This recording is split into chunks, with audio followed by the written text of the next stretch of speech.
اور یہ بات بھی نوٹ کیجئے کہ یہی بات اصل میں حضرت عیسیٰ علیہ السلام نے تنقید جو انہوں نے کی تھی کہ ایک دولت مند شخص ان کے پاس آیا، جیسے ہمارے ہاں بھی ہوتے ہیں جو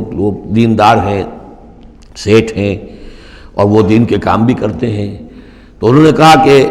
بتائیے آپ کی تعلیم کیا؟ ان کے نماز پڑھو، روزہ رکھو، کہ نماز روزہ میں کرتا ہوں۔ اچھا اپنے غریبوں کے اپنے مال میں سے دو، یہ کرو وہ کرو، یہ بھی میں کرتا ہوں، آپ بتائیے اور کیا ہے؟ پھر آخر میں فرمایا حضرت مسیح نے، اچھا اپنی صلیب اٹھاؤ اور میرے ساتھ چلو۔ یعنی یہ کہ اب وہ ہے وہ جد و جہد حق و باطل کی کشاکش، یہ نیکی کے کام کرنا، دھندوں میں لگے رہنا،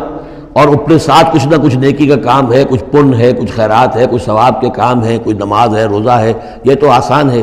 لیکن یہ کہ اس کشاکش حق و باطل جو ہے اس میں لگنا، کہ جس میں پھر اندیشہ ہو کہ پھانسی بھی آ سکتی ہے، اندیشہ ہو جان بھی جا سکتی ہے، تکلیف بھی آ سکتی ہے۔ تو جب انہوں نے کہا کہ اچھا ٹھیک ہے، پھر جب تم نے یہ ساری منزلیں طے کر لی تو وہ آخری منزل ہے، اپنی صلیب اٹھاؤ میرے ساتھ آ جاؤ۔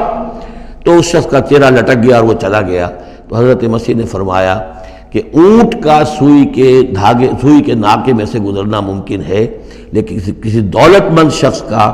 اللہ کی بادشاہت میں داخل ہونا ممکن نہیں ہے۔